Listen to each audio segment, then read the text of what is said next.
Hello everyone and welcome. You've seen nothing to a really cool game from round 8 of this year's US Chess Championship, Hans Niemann versus Abhimanyu Mishra. The two of them already played a couple of classical games. Hans won 2 times and Abhimanyu has never defeated Hans. Even last year, Hans had the black pieces. They also met in the US Chess Championship and Hans defeated him with a very nice Sicilian game. But now it is Abhimanyu with black and he will try to do the same. Will he go for the Sicilian against Hans's e4? No, he replies with pawn to e5.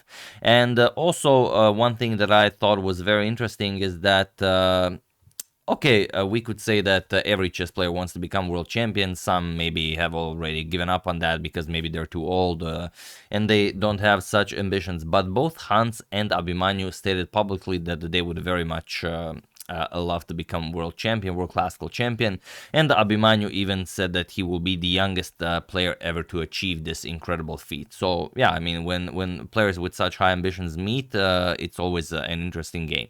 So let's check it out. e5, we have knight to f3 by Hans, knight to c6, and bishop to c4. We have bishop to c5, asking the most important question in chess, and Hans replies with castles kingside. Even Hans is not strong enough to play the top move in the position. We have knight to f6, d3, and d6. The standard Giuoco Pianissimo, and c3 transposing into the Giuoco Piano. We have castles, rook to e1, and bishop to b6. We have pawn to h3, pawn to h6, and knight b to d2. We have knight to e7, all standard moves. We have bishop to b3, and pawn to c6, preparing to bring the bishop back to c7, but also preparing to at some point strike with pawn to d5. The e5 pawn will have to be defended first, and then maybe you can do something like that. But Hans will not wait for it. He strikes with pawn to d4, knight to g6, and now there are a couple of games that reach this position, bishop to c2, and the standard knight to f1 are known moves in the position, but Hans throws in a knight to c4, and it is now, as of move 12, that we have a completely new game. And some very strong players have reached this position, knight to f1 and bishop to c2, like Nakamura had it, Ponomarev had it, Rajabov had it, Ispenko had it, but Hans wants new territory, so knight to c4. Okay, bishop to c7, Mishra nicely controlling the knight from c7, and d captures on e5. We have d captures on e5, and we have an early queen trade. Queen captures, we have rook captures, pawn to a5, and pawn to a4, and pawn to a5. We have knight to a3, rook to b8, preparing to strike with pawn to b5, and bishop to c4, stopping it for the moment. Bishop to d7, preparing it yet again, and bishop back to f1. When you see a move like bishop to f1, you know you are dealing with a very, very strong player, someone who obviously has studied the great legends of the past. We have bishop to e6 and knight to c4. Now, saying, okay, I have an amazing knight here, I'm putting pressure on e5, I'm putting pressure on a5, are you ready to strike with pawn to b5? Well, no, not just yet. We have rook back to a8, g3, and only now pawn to b5. Okay, we have first knight to a3, and now b captures on a4. And okay, Abhimanyu won a pawn here, but he does have a doubled a pawn, which means that Hans's game plan is now known. He created weaknesses. It's the c pawn, it's the a pawn, it's the a5 and a4 pawns, and he will try to hone in on those weaknesses over the course of the game. So let's see if he is able to do it. We have knight to c4, knight to d7, and now bishop to e3. Okay, nicely developing, controlling the knight. Bishop captures on c4. We have bishop captures, and now bishop to b6, offering a trade of bishops, but Hans just brings it back. Bishop to c1. For the moment, he will be enjoying the advantage of the bishop pair on an open board, and with play on both sides of the board. We have knight to c5, putting pressure on the e4 pawn, and pawn to h4. We have knight to d3, excellent square for the knight, putting pressure on the bishop. If the bishop moves, of course, you pick up the b2 pawn, but Hans says, nope, bishop captures on c4. He gives up the light square bishop instead, which is not very often that you see something like this. Obviously, when it's done, it involves being a great move. We have rook captures on d3 and king to g2, just defending the knight. We have bishop to c7, defending the e5 pawn, and knight to d2, remaneuvering the knight. We have rook to b8, now making sure that the bishop doesn't move from the defense of the b2 pawn, and knight to c4. Okay, now the knight defends it as well. Maybe the bishop can now move, and you're also putting some pressure on that a5 pawn. And notice that Hans is in no rush to capture on a4. We have knight to f8, and now rook captures on a4 when everything else has been accomplished. We have rook to b5 and bishop to e3. We have knight to e6, getting the knight into the game, rook e to a1, doubling up on the a file and putting pressure on that a5 pawn. But here comes rook to d8. So should you capture on a5 right away? Well, if you do, it seems like a great idea, but then bishop captures on a5, rook captures on a5, and rook captures on b2. Not the best trade. So Hans just improves his position. Pawn to h5, we have rook d to b8, doubling up on the b file, and king to f3. Hans brings the king into the game, king to f8, and now rook 1 to a2. Also will serve as a defender of the b2 pawn. King to e7, and now king to e2.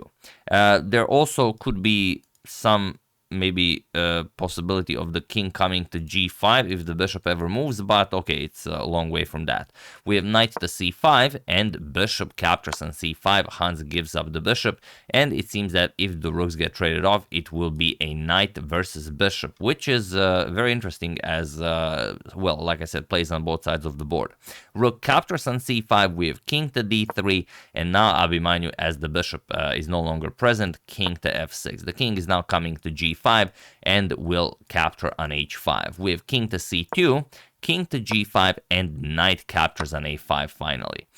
We have bishop captures on a5, rook captures, rook captures, rook captures, king captures on h5, and now the e5 pawn is hanging as well, so rook captures on e5 with check. We have king to g4 and rook to f5, nicely boxing in the black king. So pawn to f6, also the Abhimanyu needs to defend that f7 pawn, and pawn to b4 by Hans, and this is now, well, quite a significant advantage. The pawns will start marching forward, and Hans will create a passed pawn. Now the question is, can Abhimanyu also do some damage with his kingside pawns? We have rook to d8 and pawn to c4. Okay, the pawns are now marching forward. We have pawn to h5, king to c3, and rook to d6. We have pawn to c5, grabbing more space with tempo, rook to e6, attacking the e4 pawn, and king to d4. Rook to f4 check would have been a little bit better, but we're going to discuss that very soon. Pawn to g5, preparing pawn to h4 to create a passed pawn, and king to e3. Pawn to h4, g captures, and now rook to f4 with check by Hans.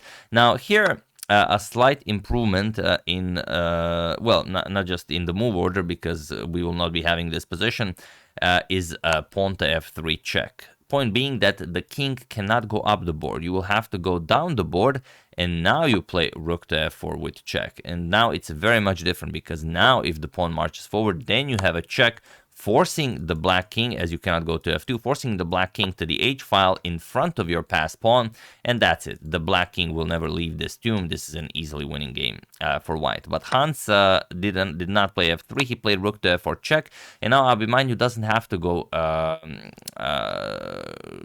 forward. He can go backwards. King to g5, and now the passed pawn will march forward. King to f3, again f3 probably more precise, but we have king to f3 and rook to e8. We have rook to g4 with check, king to h5, and rook to g7. Now hoping to control the pawn from behind. We have pawn to h3 and rook to g3 now, attacking the pawn, and pawn to h2, giving up the h2 pawn. The reason for that is that if you play king h4, rook to g7, but it's still very interesting after rook to h8. So, I mean, it's a draw, obviously, but maybe better than what happened in the game. We have pawn to h2, rook to h3 with check, king to g6, and now rook captures on h2, rook to b8 going after the passed b pawn, and now king to g4, rook captures on b4, and pawn to f3. So Hans is still up a pawn, but it's now much harder to play, and objectively it is a draw. But Mishra also 2 minutes on the clock, let's not forget about that. We have pawn to f5 with check, messing up Hans's pawn structure, king to f4. We have rook to c4 going after the c5 pawn, king to e5, now threatening captures with check. So f captures on e4, f captures, and the rook captures on c5. Now it's equal material, but Hans's king is very active. King to d6, rook to a5, and now pawn to e5. Hans starts marching his pawn forward. Pawn to c5, Mishra does the same, and pawn to e6. We have pawn to c4, and now rook to g2 with check. And interestingly, there is only one move that does not lose the game for Abhimanyu. Could you guess which move that is? While I give you a couple of seconds even. Feel free to pause the video and don't lose the game for black. Interestingly, the move is king to f6.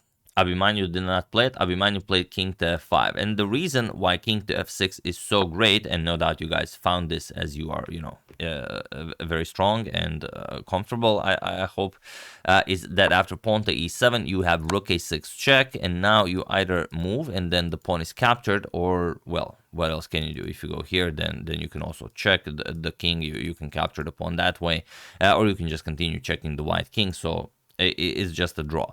But after king to f5, the move that Abhimanyu played, now the game is completely winning. But it's so beautiful why it's winning. There's only there's only one way to do it, and it's just it's one of those positions that if anything was anywhere else, you'd have nothing. Look at this, pawn to e7. Okay, obviously you're threatening to queen the pawn. Rook to a6 check. But now, as the king is not on f6 and the pawn is not hanging, you can go back. King to d5, rook a5 check, now you hide behind the pawn, king to d4, and now rook to a8, the only move that, well, you could also stop queening with rook to e5, but that just falls for rook to f2 check. Now if you move the king, okay, you can capture the rook, and if you sort of defend the rook, then you queen the pawn, and then you capture and you checkmate the black king. So after king to d4, rook to a8 was played, the only other way to defend, but now comes the key idea, rook to f2 with check. And now, yes, of course, if all of this was repeated with the king on f6, you could just capture the pawn. I mean, that's the problem. King to e6, now rook to f8, and he was in this position on move 73 that Abhimanyu Mishra resigned the game, as there is nothing more to be done here. You can either capture the rook and then you allow the queen into the game, or you don't do that, but, I mean, there's nothing more to be done. If the rook moves, you would just get a queen, so black is getting checkmated either way. So it was a really awesome game. Abhimanyu played really well. He was very long time for the better part of the game, so that also went in Hans's favor. But yeah, Hans is playing incredibly fast, and you've seen his previous game that we've shown against Ray Robson. Even though he lost, he played incredibly fast, even in positions where he probably shouldn't have. But yeah, he's very sure of himself, and usually he is right. So yeah, very nicely done by Hans. These are the standings now after this round has been played. Fabi is still in. Oh, sorry about that. Those are not the standings. Just give me a second. I have them here somewhere. Or no, I don't. I will tell them to you though. Just give me a second. Yeah, Fabi first with sorry, you don't need this. Fabi is first with 5 points, then Hans and Wonder Liang with 4.5.